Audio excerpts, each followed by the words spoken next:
Hello. Hello, Nishiko. I'm Sam. I'm Amanda. And today we are going to read to you one of our children's stories called Little Red Riding Hood. It's about a little girl who gets a cape that is red and goes to her grandmother's house and finds somebody else there. So, we hope you enjoy it. Red Riding Hood. There was once a pretty little girl who lived with her mother and father in a cottage near a forest. One day, a messenger brought her a present from her grandmother, who lived on the other side of the forest. "I wonder what it can be," she said, and she opened it and found a beautiful red cape which, to her delight, fitted perfectly. She liked the cape so much she wore it every day, and everybody called her Little Red Riding Hood from then on. One day when she was helping her mother hang out the clothes, a letter addressed to her arrived. She was excited.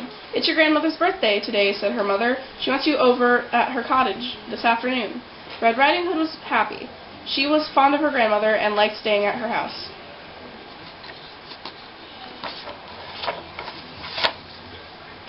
Red Riding Hood decided to make her grandmother some presents. She found a basket and put lots of different food in the basket. When her father heard about the visit, he was worried. He was one of the king's woodcutters and knew that the forest was dangerous. "Remember to keep the long path around the edge of the forest," he told her. "If you try and take a shortcut, you might get lost. There's a fierce wolf that lives in the forest. It isn't safe to go there all by yourself." After her father's warning, she was very scared. For a moment, she didn't want to go to her grandmother's house, but she said, "I can't miss Grandma's birthday." So she set off down the long road around the forest. Gradually, the sky grew dark and it began to rain. Red Riding Hood felt so wet and cold that her teeth began to shatter. She came to the top of a hill and could see her grandmother's house above the trees at the other end of the forest. "If I take the short path around the trees, I'll be there in no time," she said. She ran down the hill to the edge of the forest. It's right there.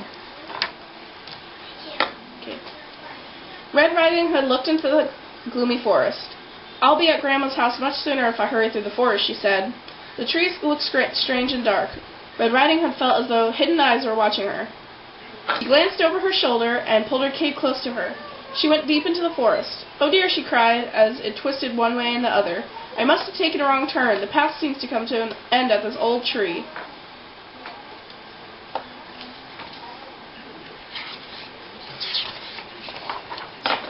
Suddenly, Red Riding Hood heard something move in the trees. She spun around, and there stood a huge wolf.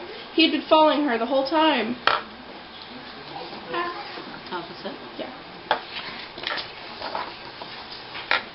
Red Riding Hood was very frightened, but the wolf bowed deeply and smiled at her. "Hello, traveler. I see that you have lost your way. Perhaps I can help you," he said. "I know the forest rather well."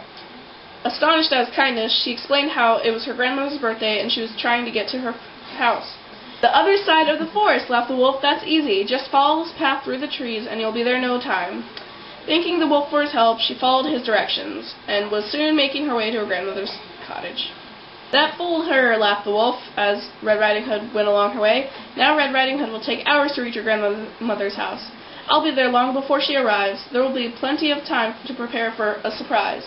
The old wolf was right. When he came to Grandma's cottage, nobody was there. He looked all around and went into the garden path and opened the front door.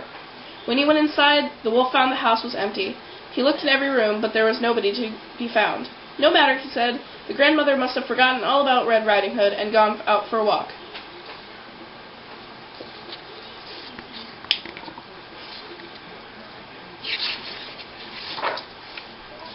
At last she came to her grandmother's cottage. She reached up and knocked at the door. "Come in, child," said a thin, quavering voice. "I've been expecting you." To her surprise, Red Riding Hood found the room in darkness and her grandma sitting in a bed with the covers around her. "It's 3 o'clock in the afternoon," she exclaimed. "Really," said the grandmother, "I must have overslept. Come closer and let me see you." "Why, Granny, what big eyes you have," said Red Riding Hood, looking through the shadows. "All the better to see you, dear," said the grandmother. "And what big ears you've got," she said, continuing nervously. "All the better to hear you, my dear," smiled grandmother. "And such enormous teeth," gasped Red Riding Hood, stepping backwards. "All the better to eat you." At this, the wolf sprang out of bed and snapped at Red Riding Hood. "I know I'm going to enjoy my dinner," he snarled, chasing her around. "Help," she said. "The wicked wolf is after me. Oh, somebody help." No matter where she ran, the wolf followed her. Then, all of a sudden, the door flew open, and her father stood there with his trusty crossbow. He took aim at the wolf and killed it with a single shot. "It's all right," he said, comforting Little Red. The wolf won't harm you now. But what about Grandma, she said. The wolf was here when I arrived. How did he get into the house? Don't you worry about her, laughed her father. Your grandmother's far too clever to be taken in by a sly old wolf in search for his dinner. Riding Hood dried her eyes and ran out into the garden. Sure enough, her grandmother was there, standing there and overjoyed to see Red Riding Hood was safe and sound. Oh, I'm so pleased to see you, grandmother said. I was picking flowers to put on the table when I saw that nasty old wolf come creeping through the trees. I hid behind a bush until he went in, and I ran to the village to fetch help as quickly as I could. I met your father on the edge of the forest, and we hurried back to find you. I should have known it wasn't you, laughed Red Riding Hood. His ears were too big. Her father came out of the house holding Red Riding Hood's basket. Let's get your mother and have our picnic in the woods, he said, and so Red Riding Hood had a birthday tea with her grandmother after all. The end. So that was Little Red Riding Hood.